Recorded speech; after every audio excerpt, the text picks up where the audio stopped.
everyone, it's Brenda from Flip It and Restore It. Welcome to this week's video. Here we have this vintage Art Deco era linen cupboard. It's looking a little worse for wear, a little outdated. It's got these lovely tiger oak door fronts and these solid oak drawer fronts. There's going to be some stripping, there's going to be some painting, there's going to be some decoupaging, and there's also going to be some stenciling, so stay tuned.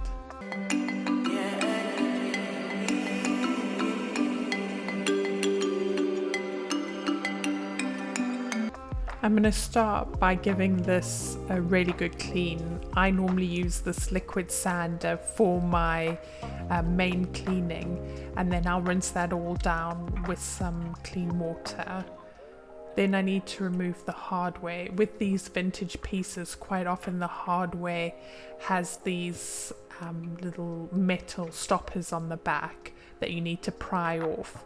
And once you remove those, you can access the nuts that you can remove, and then the hardware will just pop right off.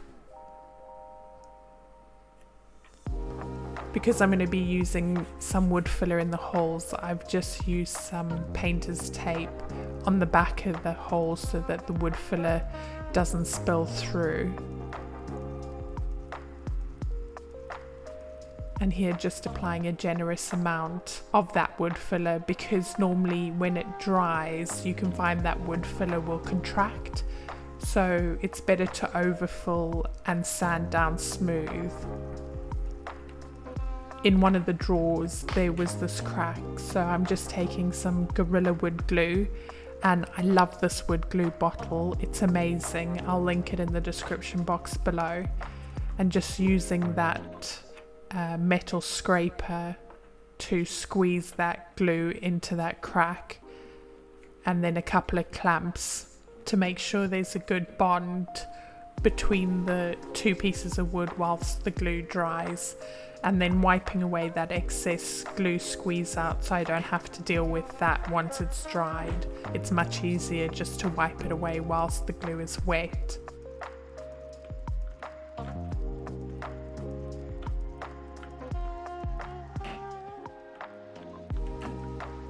Once that glue's dried, the clamps can come off, and just check that that crack is now secure. I did start with sanding, but after a long while of sanding I realised that it would probably be much quicker to use stripper on this piece, just because that finish was quite thick.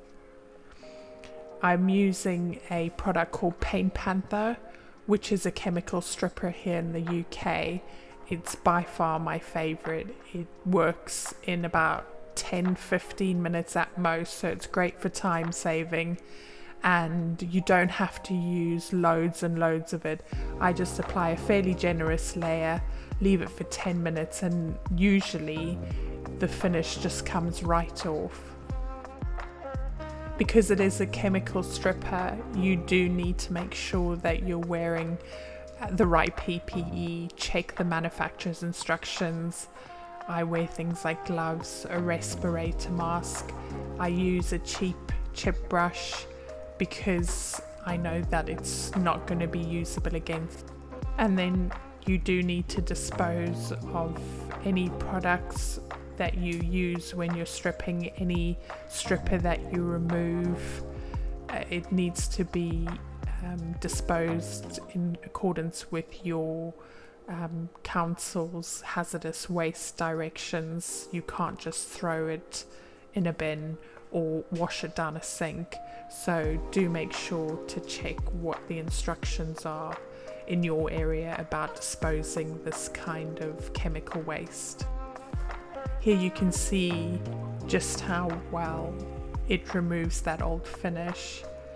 This has got to be one of my favourite parts about refinishing furniture, is stripping back the old finish. I just wanted to take this opportunity to thank everyone for all their support, and if you would like to support our channel, then you can find our buy me a coffee links down below.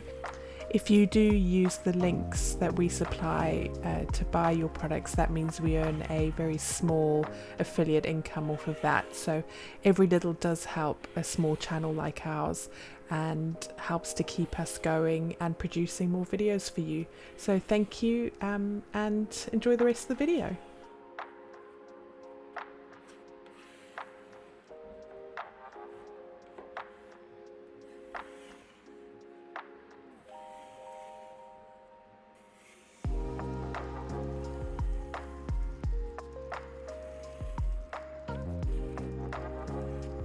To neutralize the chemical stripper and wash any remaining residue of it off, I'm using this clean spirit, which is a cleaner version of mineral spirits, but normal mineral spirits would work just fine. And I'm using some steel wool as well. This does create a lot of mess, so make sure that you've got card or plastic down and lots of rags. Once the drawers are dried off, I'll normally use 120 grit sandpaper just to go over everything and smooth it all out.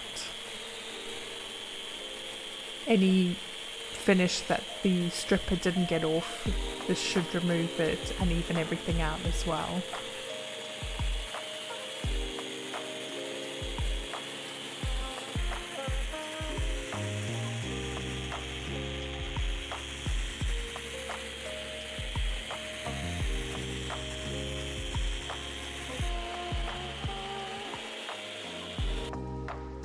You can see here the difference between the sanded drawer on the right and the non-sanded drawer on the left.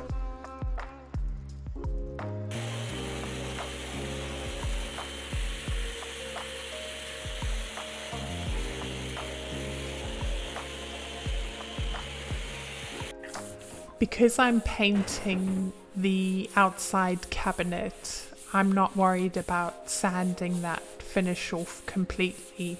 All I want to do is scuff sand, and that's just making the surface a bit rougher so that the paint has something to adhere to rather than leaving that glossy, shiny surface which the paint wouldn't adhere very well to.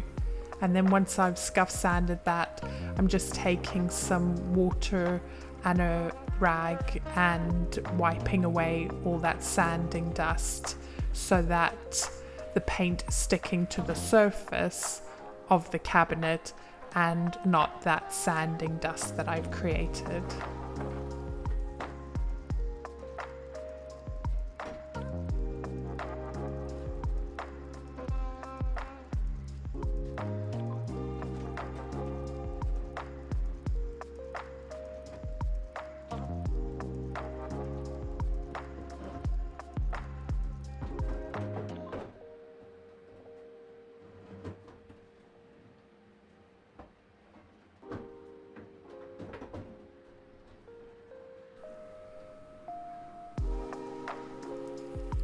For paint, I'm going to be using French Chic's Lazy range, and the shade is called Hot as Mustard. The Lazy range is self-priming, self-leveling and self-sealing, so you don't need to use a primer and you don't need to use a top coat. I'm going to be using this paint in my Erbauer EPS 800 paint sprayer, which I love. It's one of my favorite paint sprayers that I've had, even above the Wagner. And I'm just pouring a sort of 50-50 mix of paint and water to start with, and judging the consistency. What I'm looking for is single cream consistency, and just adding a little bit more paint because I felt that it was too thin, and then giving it another really good mix. And then when you lift it, that dribble of paint, it shouldn't sit on the surface at all. It shouldn't create like a snake of paint, and then you know you've got the right consistency. I've gone in with my sprayer and I did 3 coats total. It's best to spray thin light coats and build up the coverage that way, so don't panic too much if your first coat looks like this and a bit splotchy. You don't want to get full coverage on your first coat because invariably that means you've sprayed it on too thick and you might have adhesion issues. So just do a couple of light coats and give the paint time to dry in between, and then you should have a really nice strong finish with your paint.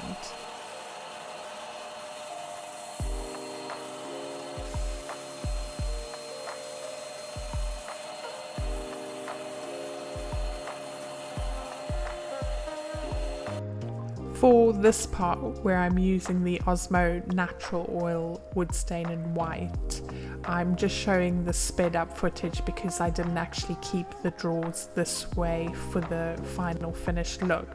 I did really like this product and the way it looked, and I'll definitely use it in the future when I'm trying to give wood a whitewash look. I think it's a great alternative to the paint wash technique that you probably have seen a lot of people use. And because it's an oil-based finish, it'll give it quite a protective coat as well. It was really easy to use, literally just put it on, wipe it back, and then apply. I think I applied 2 coats to the door to give the whitewash effect I was looking for, but in the end I did end up sanding it back because I wanted to enhance the tiger oak and I didn't think the whitewashing did that. I thought a sort of a walnut stain would be better.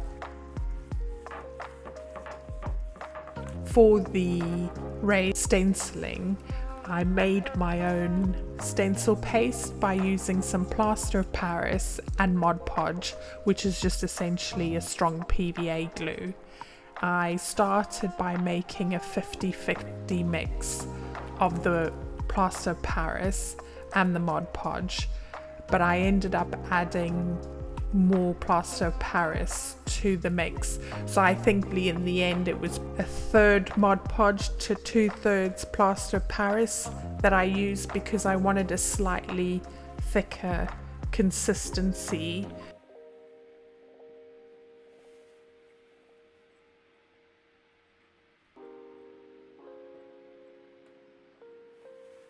This is the first time that I've stenciled using my own sort of plaster of Paris mix, and all I would say is that it created an absolute mess when it dried.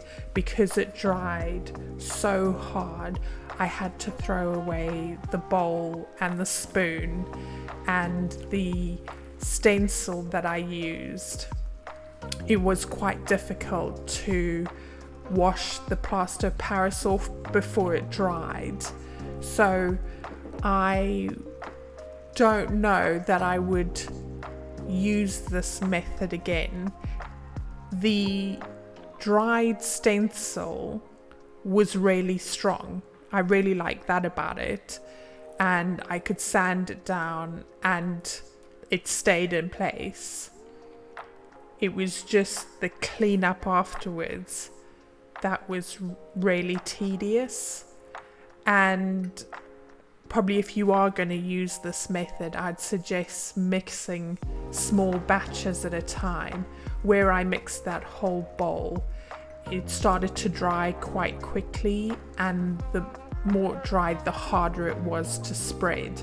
So I think it's definitely going to work in your favor if you just mix lots of small batches as you need them, rather than one big batch which is going to become unusable after about 15 minutes.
Whilst the mix is wet, it's really easy just to wipe away any mistakes, or if you've gone over the stencil, you just get a damp cloth and wipe anything away that you need to. And as you can see here, I'm using, I think it's 320 grit sandpaper, and that raised stencil isn't going anywhere. I then applied 2 coats of the French Chic paint over the raised stencil, and I used this Sennelier iridescent pearl paint with that stencil that I'd used to create the raised stencil, so that I could go over it and highlight the raised stencil with that iridescent pearl paint. So it was just a case of matching up the stencil with the raised stencil pattern.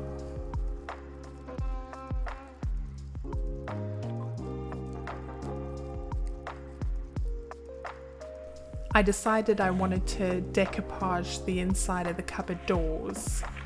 I'm using this tropical wallpaper, and I'm just starting by cutting the paper down to a more manageable size around the door. Once I've done that, I'll take the Mod Podge, which is the strong PVA glue, and I'll just apply an even coat of that on the surface of the door. You don't want it too thick because then the glue will bubble up, but just a nice even layer. Then I'll pop the paper down, and you can move it around initially because the glue is still wet, so you can reposition it without any problems. And then once you're happy with the positioning, I use this wallpaper smoother, and you can see the air bubbles being pushed out by the smoother, and I'll just go all over in all directions just to make sure that there's no air bubbles trapped and that it is all smoothed out.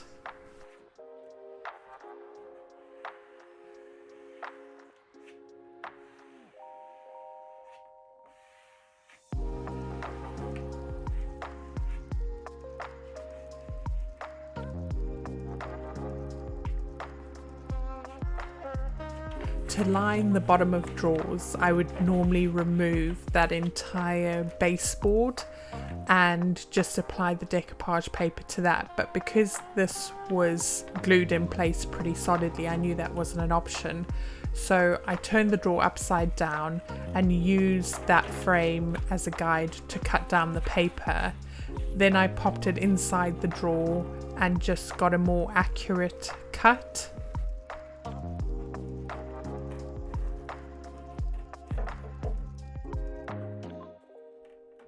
When you're doing decoupage and cutting down wallpaper, my top tip is to have a super sharp blade. It's going to make your life so much easier. It'll cut the paper smoothly, it won't drag on the paper, it won't leave frayed edges. It does make everything so much easier.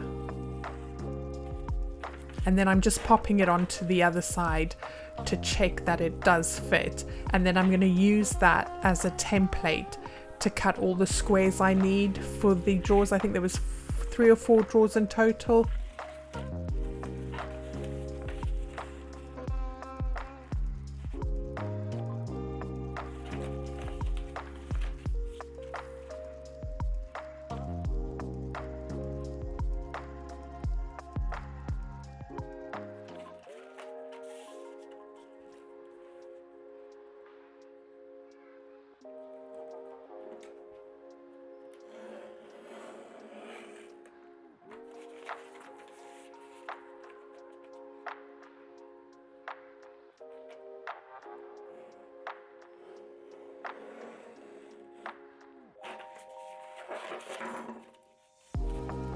The same principle applies for the bottom of drawers. Mod Podge, a layer on the bottom of that, and then you're going to do the same thing. You're going to take your paper and you're going to adhere it to the bottom and smooth out any bubbles.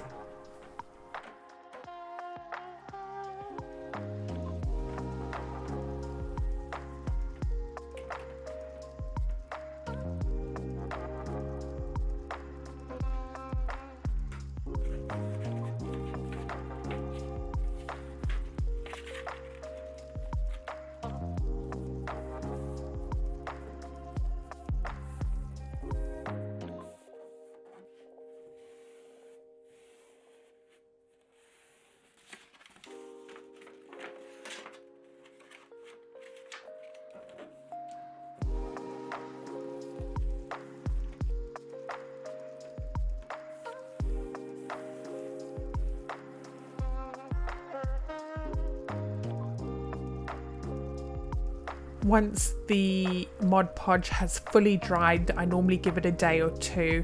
I'll then go in and use again a very sharp blade and cut away the edges of the paper.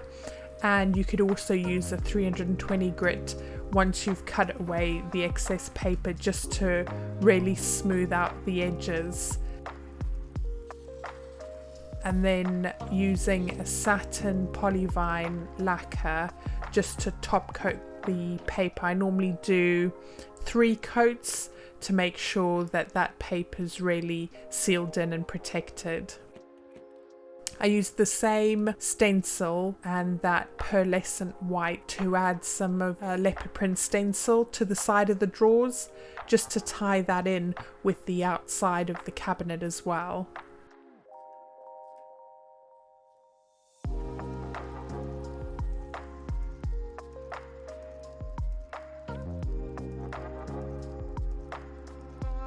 Once everything was fully drying, I used that same satin lacquer from Polyvine and gave everything 2 coats. I know that this paint is self-sealing, but just to make sure that it's extra durable, because I'm going to be selling this, I like to go over with a separate top coat. I did say to you that the drawers and the doors weren't whitewashed for the final reveal, so you will see that in the final photos. I don't have any footage of it because I think by that point I was so frustrated I couldn't bear to turn the camera on, but you will see how it looks in the end, and I am really happy with how it turned out.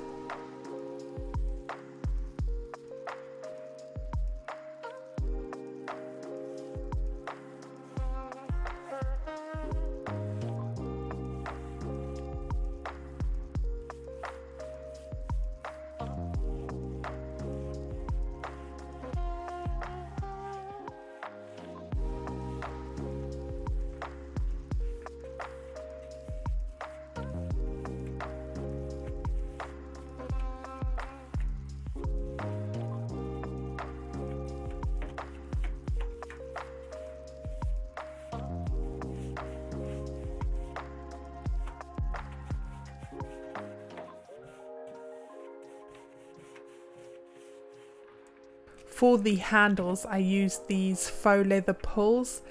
So it comes with the 2 gold inserts in case you want to use it as a traditional kind of handle, but I just folded it up onto the first one and then attached that with the screw, and then you've got one of those nice pulls.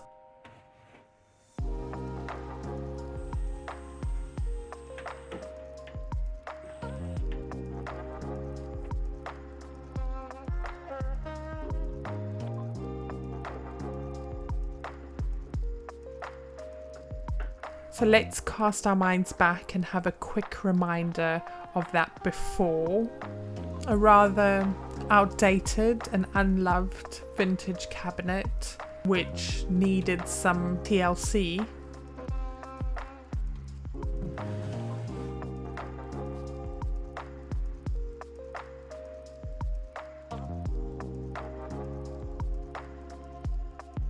The reveal of all that hard work and creativity. I hope you'll agree that this is much more suited for fun, vibrant home. The doors and drawers have been refinished with a mix of a golden oak and walnut stain.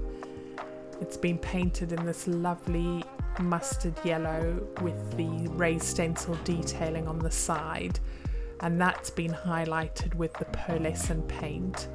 Inside we've got the decoupaged doors, and I've added some transfers in the back to give that tropical feeling that I got from the wallpaper, and it just adds another point of interest once you've opened that cupboard. And there you've got the drawers lined with the same paper. The inside have been nourished with some Howard feed and wax, so they are looking a lot healthier and smell a million times better.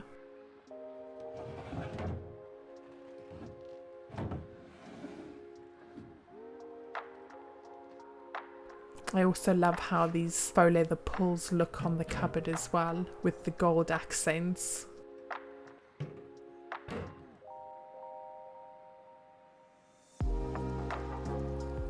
You've made it to the end. Thank you for watching. We'd love it if you would subscribe if you found this content at all entertaining or helpful. Like, share, do all the things. We love and appreciate all the support you give us. Thank you, and we'll see you on the next video. Bye.